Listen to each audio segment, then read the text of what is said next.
And Kombolcha in Amhara state hold rallies in support of Ethiopia's reform.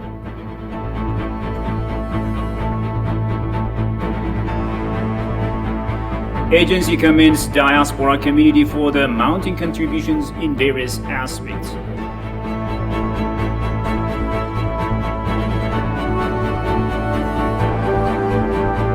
And Ethiopian athletes Ganzebe Dibaba and Solomon Baraga expected to win indoor competition in Poland.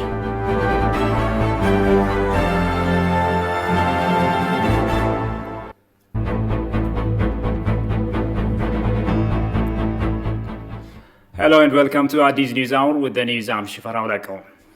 Prime Minister Abiy Ahmed has held discussion over the phone with Mark Rutte, the Prime Minister of the Netherlands. In a tweet, the PM thanked him, quote, for a good call discussing our bilateral relations and regional peace and security issues. Ethiopia's long-standing relationship with the Netherlands through diplomacy, trade and investment is a strong basis for further cooperation, he said.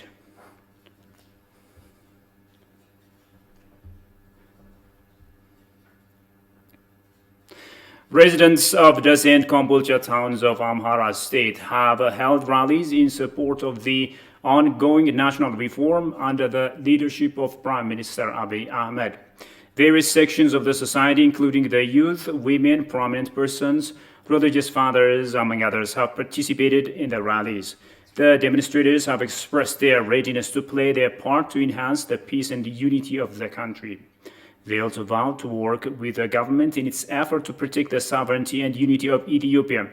The demonstrators pledged to continue their financial support to the construction of the Ethiopian Grand Renaissance Dam. Since the past few weeks, residents of various towns across the country have been expressing their support to the Abiy's administration.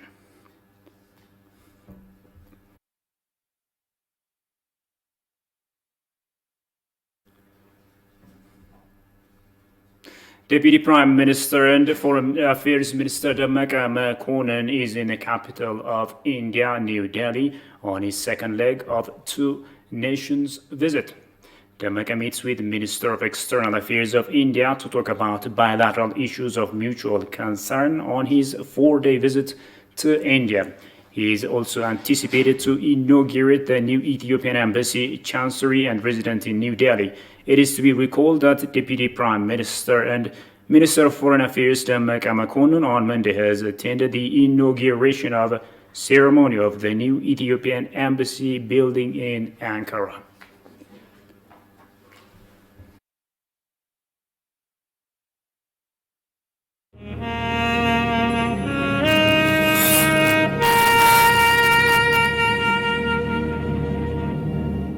Now, Chol Kompuk, a lecturer at the Ethiopian Civil Service University, calls upon the youth to contribute share in overcoming challenges to build a democratic and prosperous nation. In an exclusive interview with ETV, the scholar recalled the victory of Adwa has a precious value that the youth draw a lesson from. Kasaun Chane reports. Der ganzen Welt sie gespannt fragt, was das Ergebnis. Black people across the globe celebrate one historical set that occurred 125 years ago in a small town in northern Ethiopia. The Battle of Adwa was a rocket booster or launching pad for the inception of Pan-Africanism. This historic battle and the subsequent victory registered by irregular peasant army of Ethiopia resonated across the world as the first victory against a colonial power ever to be won by an African country. Cognizant the fact that a scholar from African Institute of Governance and Development at the Ethiopian Civil Service University reiterated that victory at the Battle of Adwa was not a victory only for Ethiopia. The Adwa victory was not actually an achievement for only Ethiopians. It was for the good of the entire Africans, and the world at large actually acknowledged.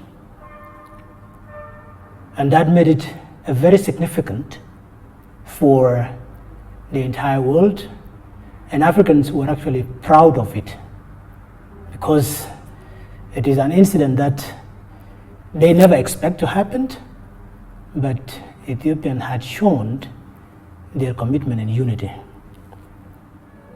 toward defeating the European colonies.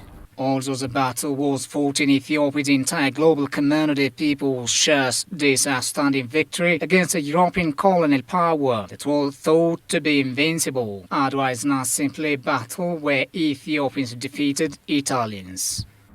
The War of Adwa, actually it was the decisions of the Europeans to actually divide or colonize Africans.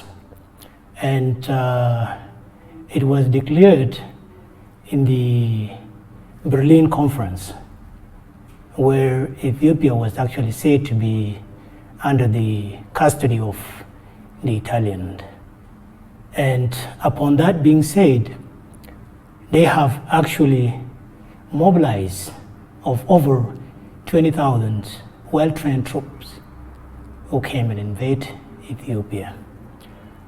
And with that force being organized, Ethiopia made a determination, mobilizing their forces at the same time with nothing at all, but they have the determination and the resilience to fight back the invaders, which they actually made it possible.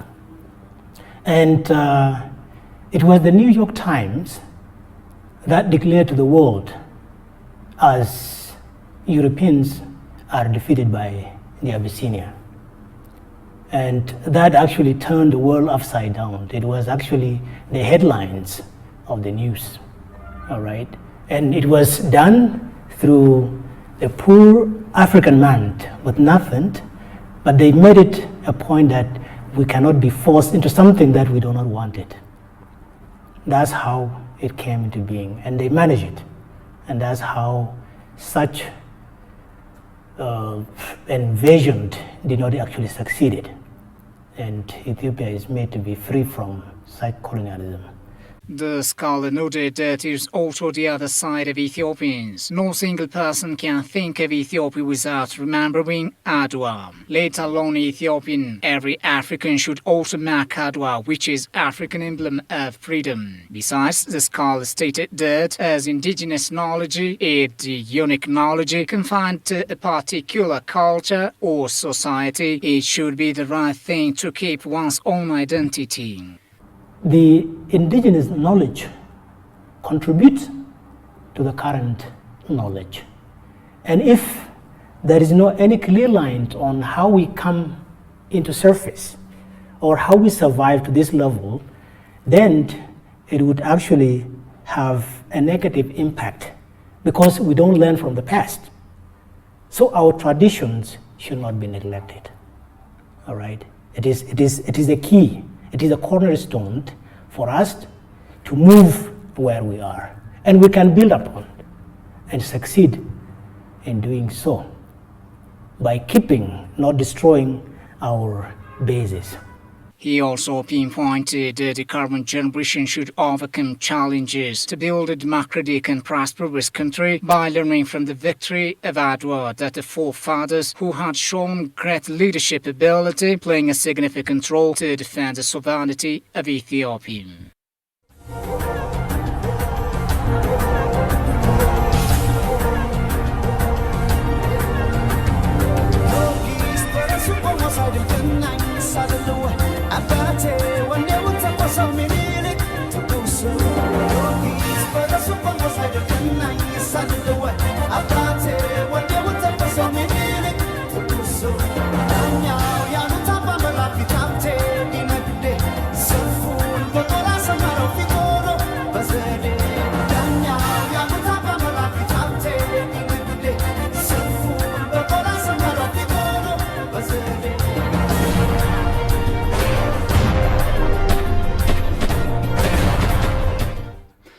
Now, still staying on the victory of Adwa.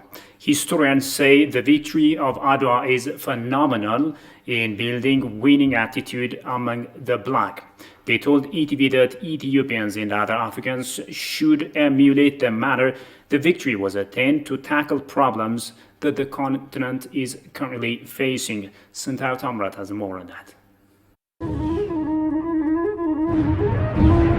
Several historians say the victory of Adwa over the Italian invaders is a turning point to the black people, where they developed a winning mentality and began to struggle for their freedom. Another fundamental point of Adwa victory is that it changed the wrong narrative that black people are incompetent. During that time, all African countries but Ethiopia was under colonization. Then, when Ethiopia took the first black people's victory over white invaders, black Africans in America started the movement to follow Ethiopia's path. After the war was over, the victory made Ethiopia to be pioneer. Africans regarded Ethiopia as a symbol of liberty. In addition, it is this victory that gave rise for the foundation of the then Organization of African Unity and the current African Union in 1963. One shouldn't forget that Ethiopia is also founding member of the United Nations. Following this glorious Adwa victory and Ethiopia's irreplaceable role in the fight against colonization, as well as in revolutionizing Pan-Africanism, the country was given credit by Africanists, according to the historians. By the time Ethiopia defeated Italy, the rest of Africa remained silent because they were convinced about their inability. Colonizers convinced that Africans were unable to build a free state rather than serving the white. But after the victory of Adwa, this has got changed. Africans believed that they can lead a country constituting a free government and started the struggle. The historians also suggest Ethiopians and other Africans shall emulate the manner that Adwa victory was attained to tackle problems the continent is facing in a united spirit, despite language, religion, and border differences.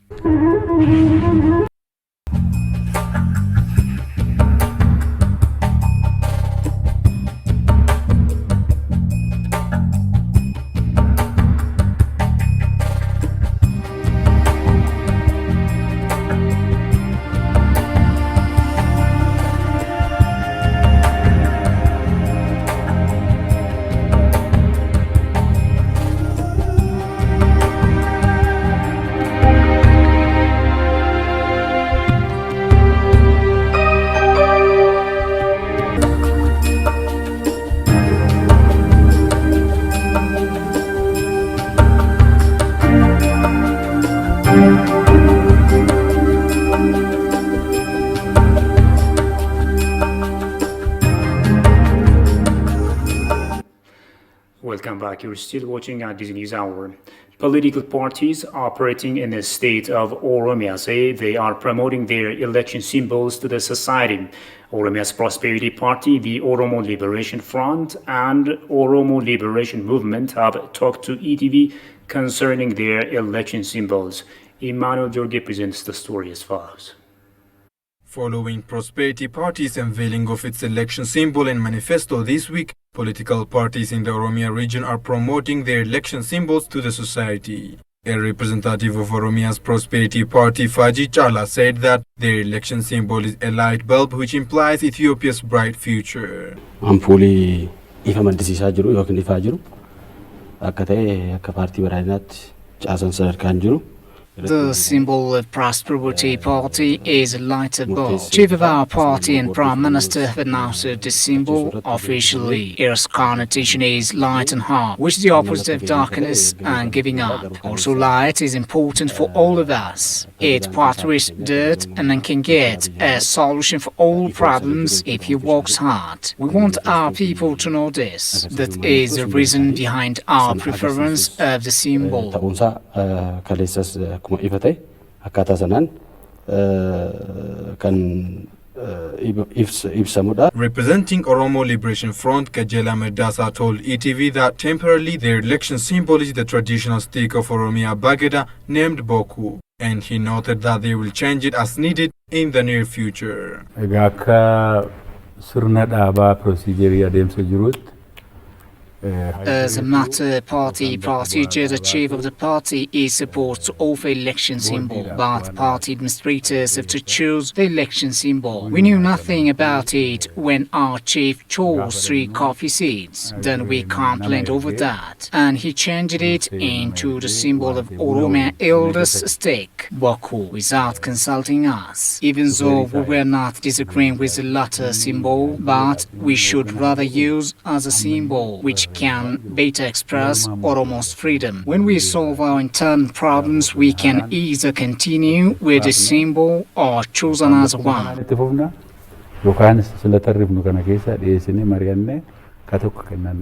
Stating that their election symbol is sickle, Daraja Bekele from Oromo Liberation Movement said that it helps them to gain higher attention from farmers during the election campaign.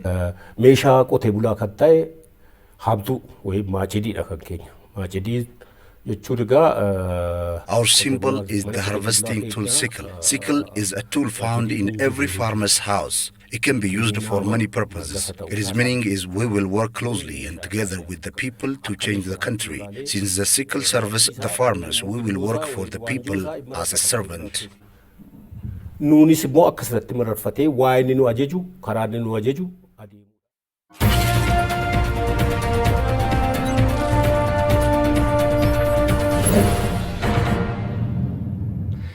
Now in business, at a virtual meeting held with French investors, Finance State Minister Eyob Takaling briefed the investors about the measures being taken by the Ethiopian government to correct macroeconomic imbalances and to encourage the private sector to take up key roles in Ethiopia's economy. The virtual meeting was held with MEDEF International, the biggest employers association in France, regrouping other major French companies, some of which have investments in Ethiopia and are exploring ways to expand their investment in the country. Eyob said on the occasion that Ethiopia received $1.6 billion in foreign direct investment in the last 6 months, running from July through December 2020. The focus for investment continues to be agro-processing, tourism, manufacturing, mining, and IT sectors, he noted. During 1996 to 2020, French companies in Ethiopia have invested 4.7 billion birr in areas such as manufacturing, agriculture, real estate, hotels, tour operation, and other sectors, creating over 4,000 permanent and 2,700 temporary jobs. That's according to the press release of Ministry of Finance.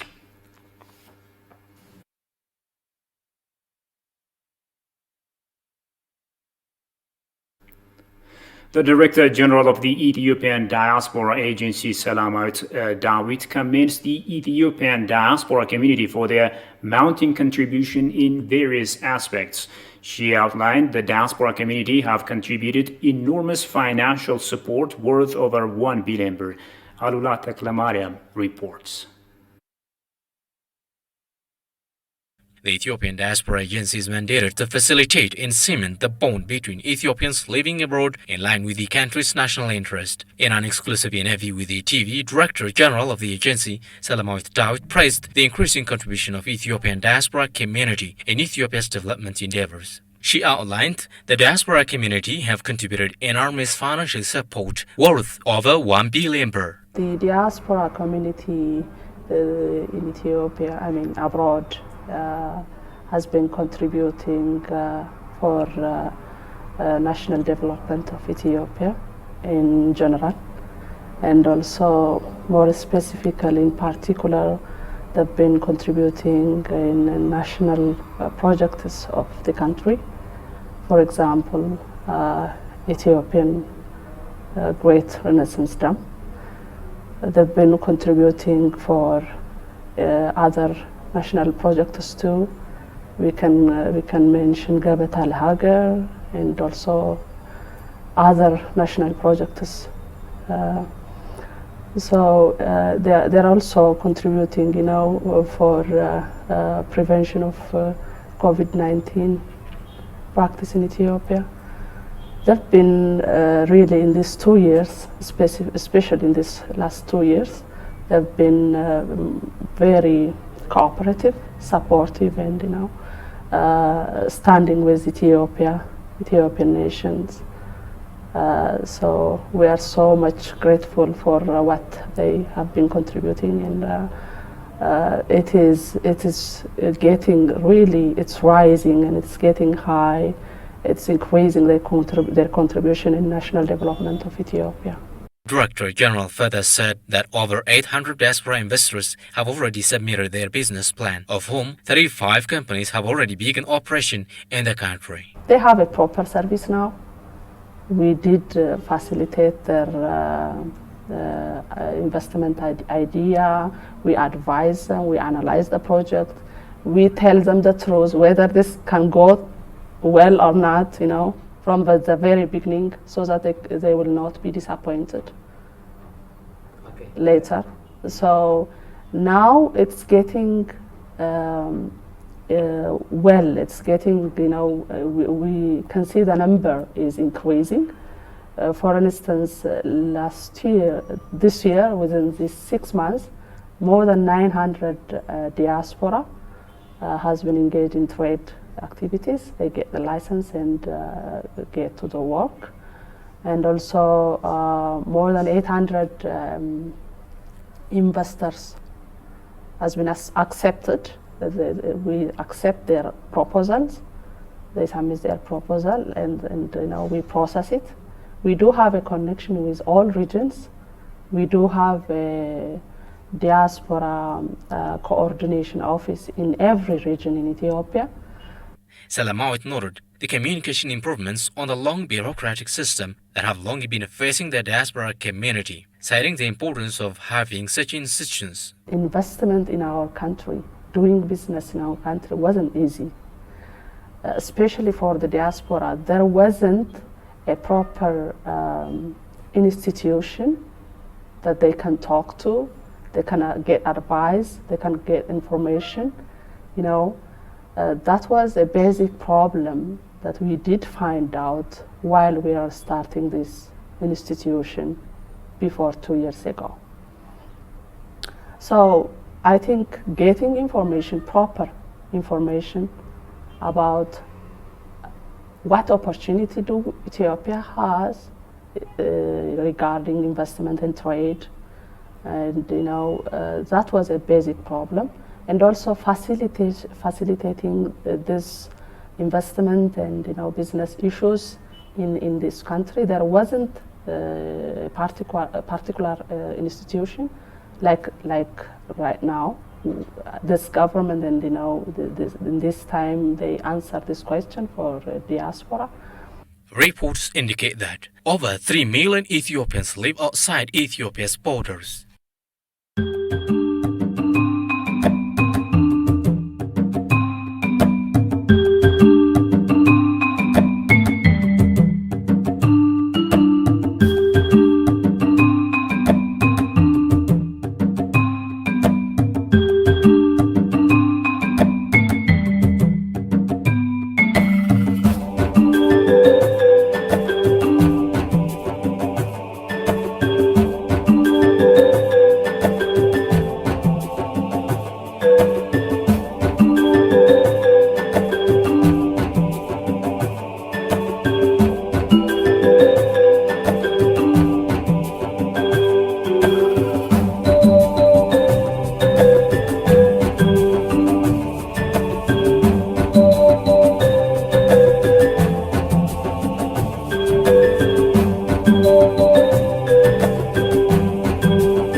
World Health Organization has alerted 6 African countries to watch out for potential cases of Ebola after it emerged in the Democratic Republic of Congo and Guinea.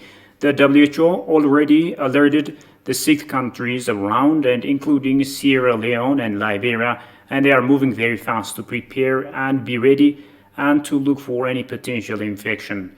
Between 2013 and 2016, more than 11,000 people died in the West Africa Ebola epidemic, which began in Guinea. Ebola infects humans through close contact with infected animals such as chimpanzees and fruit bats. It then spreads between humans by direct contact with infected blood, fluids, and organs.